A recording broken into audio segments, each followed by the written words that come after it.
الروقاني تفجرها. الأستاذة العملاقة الكبيرة الأستاذة الروقاني اللي كنحيوها تفجرها. قطعة الشك من اليقين. بزاف ديال الناس كان عندهم شكوك، ولكن الخرجة ديال الأستاذة الروقاني مع المهداوي الصحفي فقطعة الشك من اليقين. حنا بدورنا كأصحاب القنوات واللي عارفين مجريات هذا الملف من البداية ليومنا هذا متأكدين 100%. شي حاجه كيكون الانسان متاكد منها راه لا داعي انه يجي واحد ويشكك له في داك الشيء اللي كيقول. خوتي العزاز، تبعوا هذا الفيديو من الاول حتى الاخير. كان دائما في اطار ترويض الراي العام، لان هذا الملف مطروح وقضيه راي عام بكل احترام بكل ادب، بدون سب بدون خدش في الحياه، بلا ما نقيسوا حتى شي واحد، كنناقشوا فقط. السلام عليكم ورحمه الله تعالى وبركاته. الاخوه الاخوات داخل وخارج ارض الوطن، نتمنى تكونوا بخير وعلى خير وفي احسن الاحوال. خليونا التعاليق ديالكم، الله يرحمك سعاد، رحموا ليها دائما الاخوه الاخوات، والبارطاج واللايكات، وندخلوا في صلب الموضوع. خوتي العزاز، انا راه كنتفرج في الاخوه الاخوات كاملين، غير مره كندير انا اللايفات، ولكن قررت نبقى ندير حتى انا فيديوهات بحكم عارف الملف وعارف المجريات ديال هذا الملف، عارف النقاط في هذا الملف. يعني لا داعي شي واحد يشكك في داكشي اللي عارفناه. المهم، فالخرجة ديال الأستاذ الروقاني مشكورة، وتحياتي للأستاذ الروقاني. صراحة راه نقولوا راه دارت واحد نص د المرافعة ولا ربع د المرافعة في اللقاء ديالها مع الصحفي المهداوي. فصراحة ما شاء الله لا أستاذة، ثقة وكاريزما وشخصية كبيرة. والله الخرجة ديال الأستاذ الروقاني زعزعت لي الكيان. كل من يشك، كل من يضرب في الشرف ديال المرحومة سعاد، كل من يتهم العائلة ديال المرحومة سعاد، كل من يقول فلان وفلان، بالخرجة الأستاذ الروقاني قطعت الشك من اليقين. أكدت بالحرف أن السيدة مقتولة. السيدة مقتولة، السيدة معطيها السم، واش شرباتو هي قتلت راسها؟ راه ضروري خصها تكون أداة الجريمة، لأن هذا علم. أين هي أداة الجريمة؟ فين هي أداة الجريمة؟ والإنسان اللي كيبغي ينتحر راه كيخلي بتي ميساج كما قالت الأستاذة الروقاني. راه ما يمكنش إنسان غادي ينتحر غير على والو، غادي ينتحر وما يخلي حتى شي ميساج باش يفسح المجال لواحد الإنسان يعيش مرتاح بخير وعلى خير. لأن كل شيء له أسباب، فهمتوا اخوتي؟ كل شيء له اسباب. مادام ان ما كاينش اداه الجريمه وهما المعنيين بالامر من البدايه كيقول لك اسيدي توفات موته طبيعيه، والمقاطع راه منتشره في اليوتيوب. الله يكثر الخير ديال الاخوه والاخوات اللي كيحتفظوا بالمقاطع او عندهم قنوات كينشروا المقاطع منهم، او على راسهم مدام ارشيف اللي ما شاء الله كتنورنا بالمقاطع، وعدد الاخوه والاخوات عندهم مقاطع. يعني اخوتي العزاز، من البدايه كانوا بعض الناس كيقول لك مؤامرات امروا على السيد. انا ضد المؤامرات، وانا دائما كنقولها، الا كنت يا ولد الناس لا انت ولا غيرك بريء فتثبت بالبراءه ديالك، وخرج عينيك وسنطح ودافع كل من اوتيت لك من قوه امام القضاء من اجل الحريه ديالك ومن اجل البراءه ديالك. ولكن ما تنساش تبحث على الحقيقة ديال هاد السيدة هذه اللي كانت الزوجة ديالك، شكون اللي سممها، لأن السيدة متسممة والقضية فيها بفعل فاعل. يعني حتى حاجة ما كتجي غير هكاك، يعني داك السم دخل لديك الأحشاء ديال ديك السيدة اللي توفات سعاد المريقي الله يوليها برحمة الله بفعل فاعل. واش هي شرباتو؟ الله أعلم. واش عطاه لشي واحد؟ الله أعلم. نحن نناقش فقط، نناقش، والمتهم كيبقى بريء حتى تتم إدانته. راك انت بريء في أعين القضاء، راك انت بريء. الناس اللي كيتهموك ما تسوقش ليهم، هادوك قنوات ديال الانتقاد كتسبهم كيعايرهم راه ضروري غادي يسبوك كما كنت كتسبو، ولكن نحن نناقش فقط. إخوة الأخوات، رجعوا لصلب الموضوع. عدة أمور أخوتي العزاز تحطت في هذا الملف. واحد النقطة نشير ليها، أنا أغلب القنوات كنقولها ونعاودها، لا داعي أنكم تصفية الحسابات، لا داعي للاسترزاق، كنقولها لا داعي للتشكيك المتتبع والمتعاطفين في الملف ديال سعاد البريكي. اللي عنده شي حاجه يخليها في كرشو بلا ما تركبوا على الملف من اجل ضرب اشخاص. شخص كيبغي يضرب شخص من اجل هذا الملف. فهذا الملف المطالب شعبيه، مطالب ديال المغاربه كاملين سواء داخل الوطن او خارج ارض الوطن. كما سمعنا الاستاذ الروقاني فجيج المرحومه سعاد، راه عدد كبير من النخبه، من المثقفين، من الاطباء، من المحامين، من الناس اللي مستوى عالي ما شاء الله داخل وخارج ارض الوطن اللي متعاطفين في القضيه ديال المرحومه سعاد. يعني هاد السيده بينها وبين الله عز وجل واحد السر، وانا اكيد دائما كنقولها، الله سبحانه وتعالى محتسبها من الشهداء، لان داكشي اللي دخل ليها في كرشها فالباطن في الباطن ديال الكرش فراه كيتحسبوا من الشهداء. الله يوليها برحمه الله ويجدد عليها الرحمات. ومن خلال الاخوه الاخوات كنشوف قنوات شي كينقر على شي، لا انت قلتي لا ها الحقيقه. شوف، لا داعي لتمرير المغالطات. انا حاجه وحده اللي مقتنع بها واللي دائما كنركز عليها، وقالها المهداوي وقالتها الاستاذ الروقاني، هو العلم. ما يمكنش شي واحد كيشكك بالعلم. واحد المعادله علميه ملي كتخرج بالعلم. مثلا داك البروفيسور او داك المخترع اللي كيصنع واحد الاله، وهذيك الاله كتشتغل بواحد الطريقه، ومتاكد انه مي غادي يشغلها غادي تمشي على ديك الطريقه اللي رسمها اول مره. واش فهمتوا الاخوه الاخوات؟ يعني كذا العلم مين صيفطوا داك التشريح او دوك العينات وقع لهم اخوتي التشريح بواحد المعاينه عاليه، يعني التشريح دقيق. السيده في الاحشاء ديالها السم، وها النوع ديال السم، وها في كيستعمل هاد السم، وجوج انواع ديال المبيد ديال الحشرات.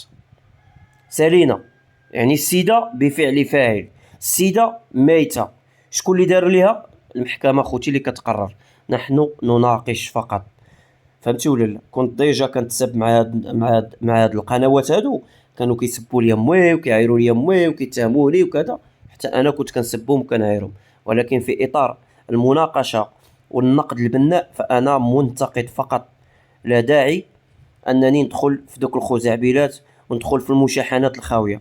علاش ندخل في المشاحنات؟ انا نناقش بحال اللي كيناقشوا جميع القنوات، ولكن نناقش بكل حياديه، نناقش بكل اخلاق كما قالت الاستاذ الروقاني. انا الملف قالت له كنشدو بواحد الاخلاق مهنيه، اخلاق مهنيه، حيت كل دومين عنده اخلاق ديالو. لا داعي حتى حنا نترفعوا ونكونوا اخوتي الى الامام، ولا داعي ان المشاحنات. حيت على ما سمعت كاين شي قنوات كانوا شي قنوات ديجا انسحبوا من الملف، الله اعلم شنو الاسباب. مروا مغالطات في الاواخر ديال الخروج ديالهم من الملف ومشاو. شنو هاد المغالطات؟ بداو كيقولوا بان ربما تكون السيده انتحرات، ربما ان كذا. سيرتو ركزوا على الانتحار وحنا ما خصناش نبقاو نناقشوا كذا. ولكن مؤخرا شفتهم رجعوا كيناقشوا الملف وكيناقشوه بواحد الطرق اخرى. يعني اللي فهمت انا كاين بعض القنوات اللي تمارس عليهم التهديد او الابتزاز او ضغوطات، لانهم حتى هما الله اعلم يقدروا يكونوا دايرين شي كوارث وشادين عليهم شي قنوات وتم الابتزاز ديالهم. زائد انهم وصلت بهم الوقاحه انهم يتوسطوا المعنيين بالامر المتهمين مع العائله المرحومه من اجل التنازل، باش يتنازلوا على هاد الشكايه ديال بنتهم الكبده ديالهم. واليوم رجعوا الملف وكيناقشوا لا كذا. هذا راه كيتسمى نفاق.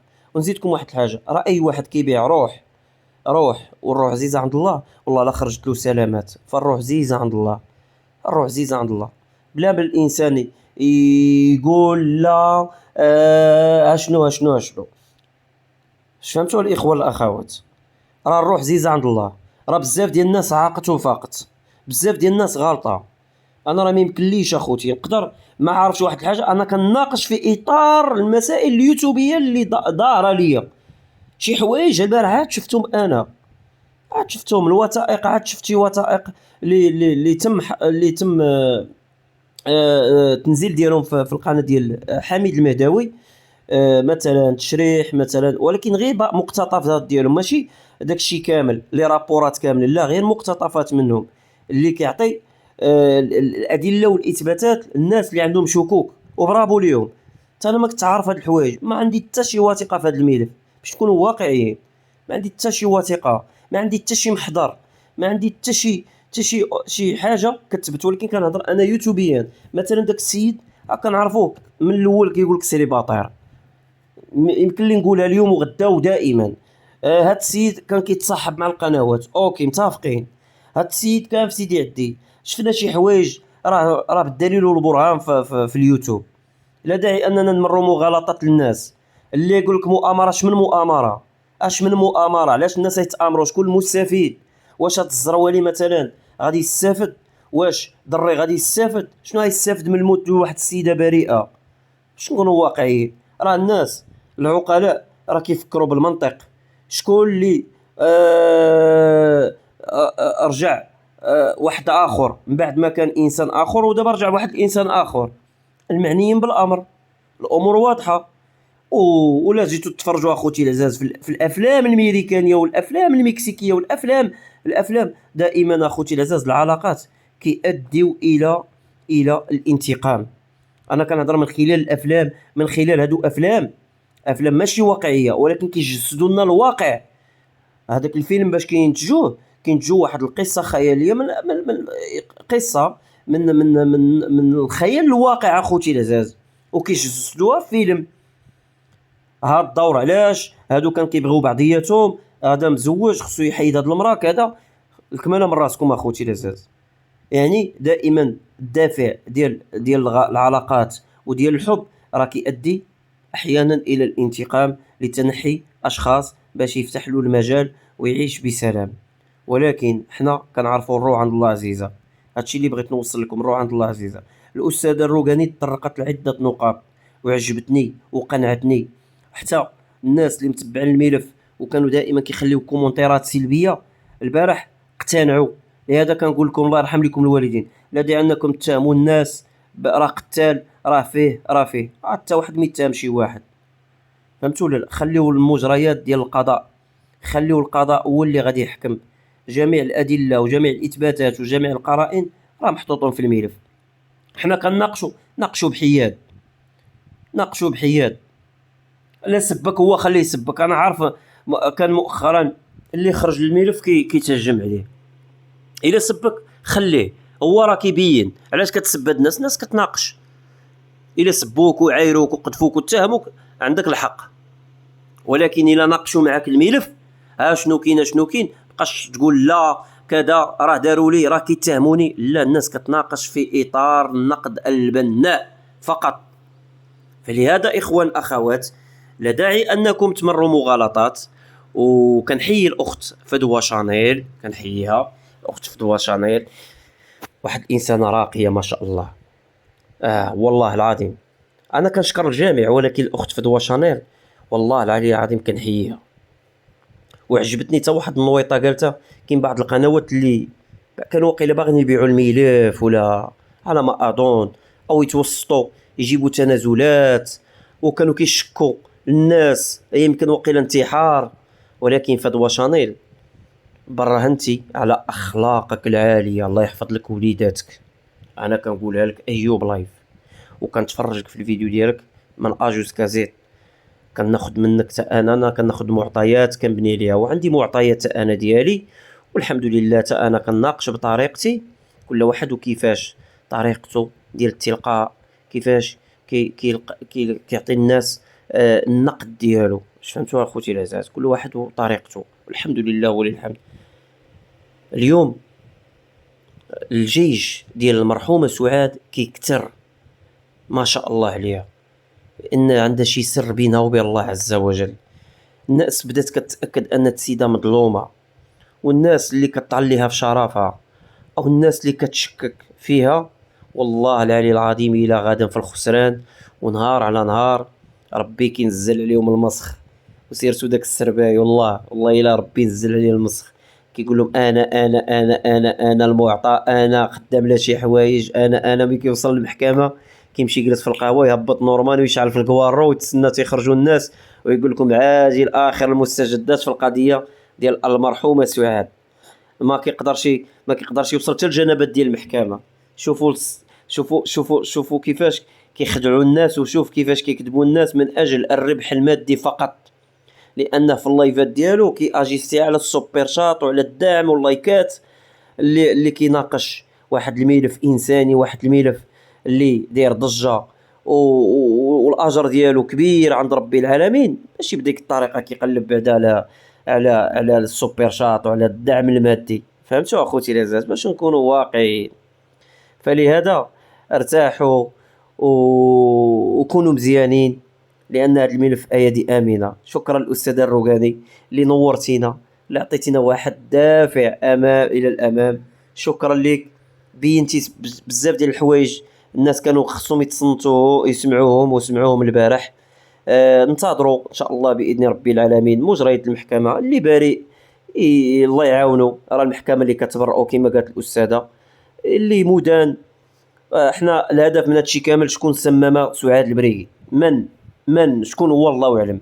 ما نقول لك لا فلان، كاين 3 ديال المتهمون، واش هما فعلا الله اعلم، واش هما اللي داروا الله اعلم، واش هما ابرياء الله اعلم، واش كاين شي ناس وحده اخرى الله اعلم. فهادشي غادا تقرروا المحكمه، وان شاء الله باذن ربي العالمين غادي نكونوا في قلب الحدث دائما من اجل طوي هذا الملف اللي صراحه طال انتظاره بزاف، 4 سنوات. الناس بغات تعرف شكون سمم، بغات تعرف الحقيقه، بغات تعرف، لان هذا الملف اخوتي العزاز من اصعب الملفات اللي لاحظتهم انا اللي مطروحين على القضاء، لانه واخد الصبعه اعلاميه. كاين تناقضات، كاين اللي كيتكلم بطرق احترافيه وكينتقد وكيقول شي امور بالدليل والبرهان. هذا الاخوه والاخوات، فمجريات المحكمه ان شاء الله باذن ربي العالمين هي اللي تكون الفاصل، ونتمنوا خير للجميع، واللي دار الذنب يستاهل العقوبه. حنا لا يهمنا فلان وفلان، اللي كيهم الناس واللي كيهم هاد المتتبعين اللي واكبوا الملف من البدايه بغاو يعرفوا كيفاش وعلاش تم تسميم هاد السيدة البريئة اللي تحت التراب. الله يوليها برحمة الله، الله يوليها برحمة الله ويجدد عليها الرحمات.